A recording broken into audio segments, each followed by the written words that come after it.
Hi everybody! Hello, This is Ben. and this is Ildi. And we are bringing something completely surprising to you all, hopefully, or probably to some people. Certainly surprising to me, because this is... This is the random 2000s again. Yay! With songs that I usually have no idea about. This isn't as old as the other random 2000s we did though, I don't think. Okay, cool. I'm very curious. And I kept reading the MV Massage instead of Message. We're watching Message by MYNAME, because I was watching it the other day and reminiscing.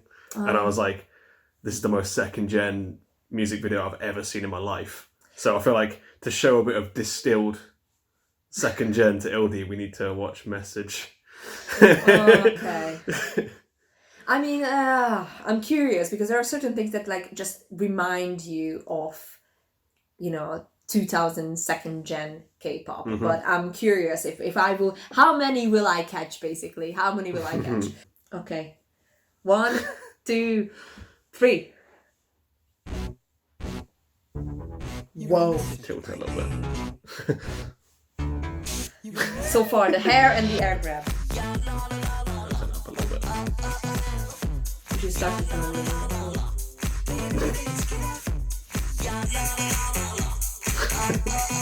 Wow, that's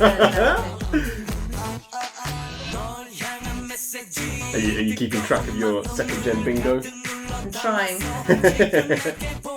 Where's my notebook when I need it?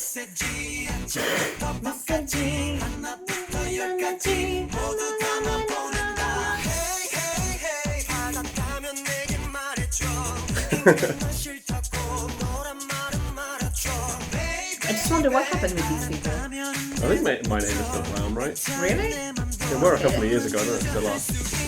I didn't really follow them very closely.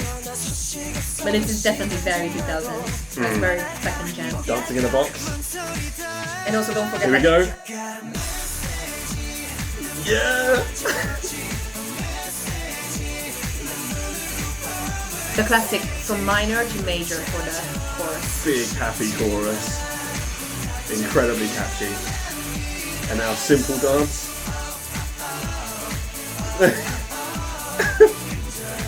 And we're in second gen.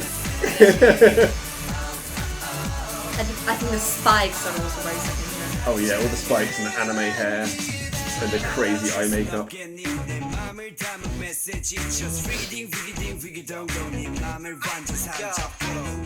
Rap style too, obviously. And I love no matter what the actual message is, it just looks futuristic. Straight up anime protagonist.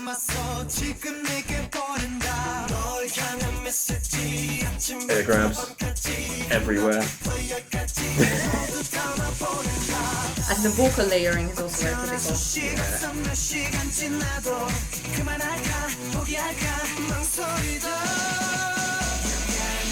Oh yes.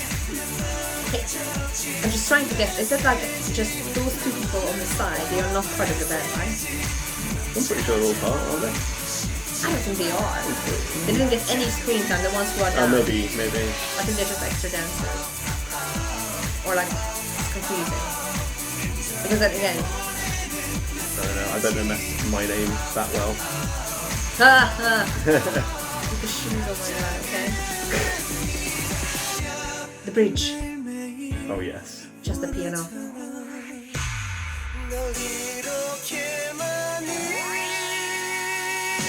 And now high note. And key Oh yes! Could it be more perfect?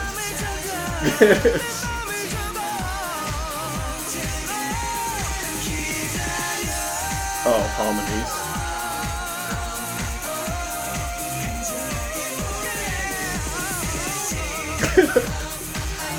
Guy's going absolutely ham on the background.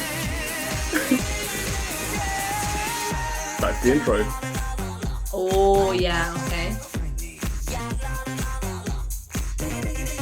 Ho ho! All these flips.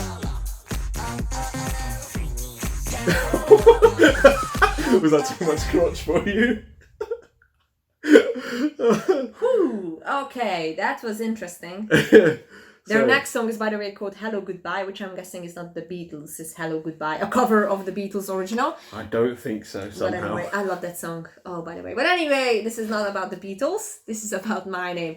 Oh, I should have kept my notebook on the side because there was just like so much to write down and then I didn't. But anyway, so I think there was something that really the 2000 thing is like those accessories were very 2000.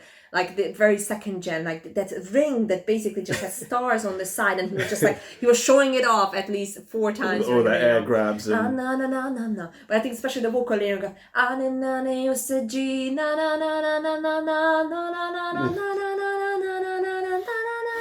like it's literally that build up is so that vocal layering is so specific. It's auto-tuned, but not that much. yeah, So yeah. enough to give it the second gen sound. Yeah, oh, very, very much second gen. So what are the things that, like, if somebody is asking, what are the specific, traits of a second gen song? How would you summarize it? It For is somebody almost, who's just learning about K-pop. So there will be auto-tune somewhere. Mm-hmm. It's Okay. probably going to be in like the bridge, could be in the chorus, you never quite know. But there's going to be auto-tune somewhere. It's going to be electropop, almost definitely. They will be dancing in a box, and if they are girls, they will be dancing in a fancy box. Because that's just how we do things. A there will fancy be box. Okay. yeah, like a pretty looking box instead of like this like jagged edge thing that my name. Oh yeah, these were the spiky ones. Yeah, okay. Yeah, they were like dancing in the maze in the EXO Overdose video. That is true. That is very true. I think that was the same set as like Lucifer as well from Shiny, right? Because Oh they my all God. use the same boxes. I just want to watch that song again. I'm not sure I've even seen the music video of Lucifer yet. Have you not? Okay, maybe. Okay, but that's a different Blimey. topic. Okay. That's a different topic. So you were on the box. So we had the box They dance as in well. the box. They've got very strong eye makeup usually, very The dark. eyeliner era, It's guys. always- The eyeliners. Yeah, crazy eyeliner. It's always like dark eyeliner as well. Everything's very dark and like anime looking. Everyone's got crazy spiked out hair. Or like layer type. I don't know if you've seen it, like Yeah. like in up here, and then there was just like another layer parallel like this.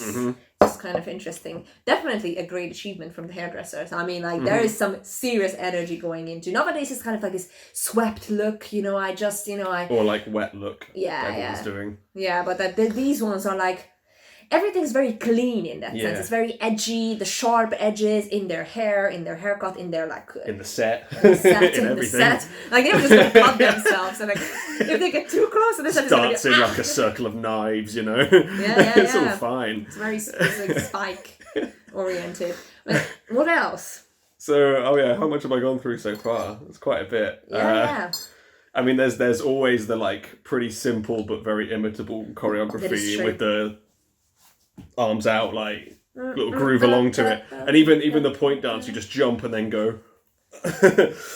You are making like the Jojang. Yeah, because it's just the message. Oh, this Messagey. is listen. Oh my God, Park Stolen. Park Ji-hoon, are you watching? You're a MYNAME fanboy. I know you are. I'm sure he is. This is where Park Ji-hoon got it from. The message saved in your heart. Never forget Jojang. It all Like, came you know, back from All came back. This is all Messagey. connected. This is the ultimate K-pop theory. The ultimate K-pop theory. Is Park Ji-hoon connected to my name somehow? Is it? Are they? Or is it just that K-pop likes to reuse steps occasionally? You know? And also that one move could have multiple meanings. But like I was thinking about the eyeliner thing that you mentioned. I think if I was like, if you remember, of course we remember, we lived it. It's like that was very much a fashion. I remember like this type one when did this song came out? Like 20, was it like Let's 2010, 2011? check. 2011. Yeah, 2011, like definitely. I mean, like I was constantly wearing eyeliners. Like that's not even a question. This whole no makeup look is very recent. Like it's the eyeliners kind of was the fashion, really. So boys, girls, everybody. So that's kind of interesting. It's interesting that specific the second gen certain songs have such a recognizable sound that almost some people would argue that they sound very similar to each other. What would you say to that argument and to people who say there is not much a variety in second gen songs. I would say that that's the same for what we have coming out now. It's always been that way in K-pop, I guess. It just depends what you like. Like, I didn't notice it back here because this is the music I love. This is the type of music that is my jam. I will walk around listening to Message all day happily. I love this type of music. Whereas, like, other people love trap, so they like what's coming out now. Whereas I listen to it, I'm like, heard that before, heard that before, heard that before, that was in this song, that was in this song. So, like, it just depends on your perspective whether you like it or not, I think. Yeah, I think that's a very good thing, because it's interesting. We constantly talk about this on our channel, that, like, you know, you have to know the past to understand the present and make predictions for the future. So it's like, it's important that you learn about, like, second generation and first generation, you know, K-pop, and that's what we are trying to do, obviously, because it's just fascinating. That was their debut song, Message. Wow. Okay, we just figured it out. Awesome. Yeah, it looks like they're still around. Okay, let's see. Without you. Enlistment. Oh, yeah. Yeah, okay. Got it. So basically, the reason why they are not that... Oh, wait. Remaining 4 members participated in the unit. Yes, I'm finished. That's... I was surprised you didn't notice him, to be honest. Oh my god, same. I apologize. I certainly apologize. That he looked... Where is he? He looked so different. So exactly at 1 minute, we found him. Seong being like... And he was the one who was wearing the ring. The ring. I kept talking. Spiky ring. The ring. The ring. The ring-a-ding-ding. Not one ring, the one and only ring, you know? This isn't Lord of the Rings. I know, but Seong is the ring. Gandalf. I mean, this is a rather special ring, I would say. I mean, it might not have, you know, Sauron's words on it, but it definitely it's got a lot is of spikes something. on it. It definitely is something. I think these are stars or whatever. Long story short, we found him. But it's interesting. Again, I think 2 points about this. Again, this was 2011. Obviously, like he's changed slightly. Best year in K-pop history, in my opinion. Just as handsome as ever. I'm not gonna comment on that because, like, who knows? It's a specific. Yeah. You know. It's an opinion. But yeah, debut Seong. Rookie Seong. Oh. How are you feeling? I got to know him on the unit, you see, and like, I feel 7 years after his debut, right? Was that 2018 that came out, the unit? Or was it 2017? I think maybe 2018, wasn't it? I think 2018. So it's like, I feel really emotional. It's almost like, again, you see a young, talented boy with full of hopes of, you know, making it, and, you know, and just being successful. Obviously, they had success, and now they are, like, enlisting in the military, as we found out from their Wikipedia page. But it's just kind of weirdly emotional. Obviously, concepts and everything changed so much that, you know, he's not wearing that much eyeliner, but his hair is completely different. You know, it's... You know, I might not be that much at fault of not recognizing him, because it's something in K-pop that, like, you know... And the styling too. This is like really similar looking costume to what, like, Sunkyu had in the Chaser for Infinite. Very true. Similar looking jackets from back then. Again, like, all these dazzling jackets. I think it's interesting because... It's all handmade. It's not Versace and Gucci and all this expensive crap that they all wear now. I mean, I wouldn't necessarily use the word crap. No, I know. I just feel very strongly that the name doesn't mean anything. Yeah, I do think it's true. Like, I described NCT's recent appearance on, like, some American shows to Zozo in our NCT reaction to Superhuman as the dazzling jacket game. It's basically, this is what they had in the US when they were on some TV appearances. And I mean, definitely there's a clear, with some, not that much with NCT, because, like, when they came back to Korea, the same performance for Superhuman suddenly turned into, like, very handmade looking K-pop stuff. But, you know, with some K-pop bands, we definitely see nowadays that they are basically set them up for brand endorsements before they debut. So on their debut, it's already brand. Obviously, with big agencies, I would say, not necessarily with small ones. But I think this probably also reflects the taste of the Korean public. Like, this is when I watched, I think BBC had a short documentary again, like, around whatever beats, whatever. But it was, like, basically this BBC Radio 1 DJ. I can't remember her name, but she's very cool. And she also talked to a couple of people about like the trends and like how important Oh, I fashion remember is watching in that. K-pop. Yeah. Yeah. And remember, like I think some of these like key like stylists said that the brand name nowadays is getting more and more importance in terms of like everyday wear in Korean, society, in Korean youth. So it might not necessarily be just like the fault of all these money hungry K-pop agencies that they just brand and Gucci or whatever. If that might be a taste of the general public as well. Yeah. I guess I just find it frustrating because it feels like that robs K-pop of some of the joy for me. Like it was just this beautiful art form of beautiful people doing beautiful dances to beautiful songs in these ridiculous costumes.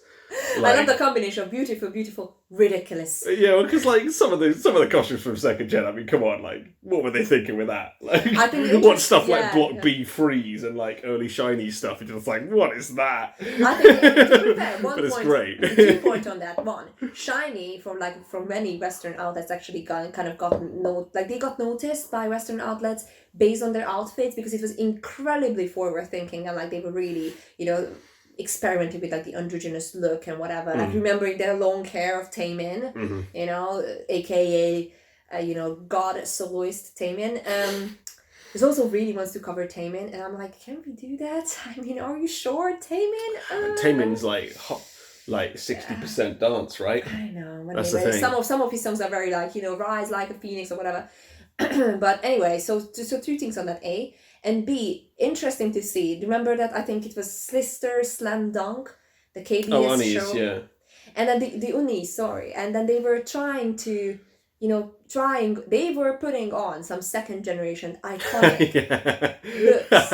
And let's face it, like Airway. they want, at least like, some, brand stuff or some, clothes that you could buy in a shop that they then beautifully style K-pop artist with. At least normal people could wear. I mean, some of those stuff were specifically for them. And like, even not even me, who's like an okay people in terms of like I don't have that much extra whatever weight on me. Like even me, I would look ridiculous in it. Yeah, but I mean that's you would look just as ridiculous in a Gucci thing that someone was wearing because they're all really small. Like but it's a size thing, not like it was custom made to fit that person. That's why it looks so good on them, But I think a lot of them is also attitude. So I think with these, to be fair, I would argue that you need more attitude to rock these than exactly. True. Now I get your point. That's why I love it because it's the charisma and the like power of these performers that makes you not laugh as much as you would at some of these costumes. Yeah, definitely.